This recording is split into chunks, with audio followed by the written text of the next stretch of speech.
अलवर शहर scheme number 2 gurdwara Singh Sabha से आज चौथी प्रभात फेरी निकाली गई। अलवर शहर आज स्कीम नंबर 2 गुरुद्वारा सिंह सभा से आज चौथी प्रभात फेरी निकाली गई। आज की प्रभात फेरी का स्वागत जगह जगह पुष्प वर्षा करके किया गया। लगभग 11 प्रभात फेरियां निकाली जाएंगी। प्रभात फेरी प्रतिदिन सुबह 5 बजे गुरुद्वारा स्कीम नंबर 2 से निकाली जाती है।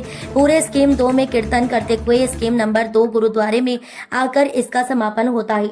आज की प्रभात फेरी में सबसे छोटे सेवादार अगमजोत सिंह ने शब्द गायन गाकर सबको मंत्रमुग्ध कर दिया। इस अवसर पर प्रधान रवि सिंह, उप प्रधान गुरप्रीत सिंह, लक्की, मुख्य सेवादार गुरनाम सिंह राजू, प्रेम सिंह, मधुर, हर्ष भाटिया, रजनीश अरोड़ा, अनमोल परमीत सिंह, हरजीत सिंह, गुरमीत सिंह, विक्की, मुख्य शब्द गायक हरप्रीत सिंह, मुख्य तबला वादक बबलू सिंह ने शब्द कीर्तन करके आई हुई संगत को निहाल किया। इसके उपरांत अरदास की गई तथा आई हुई सभी संगत को प्रसाद वितरण किया गया। सिख धर्म सभी लोगों को नाम जपो, कीरत करो, समानता और स्नेह का संदेश देता है।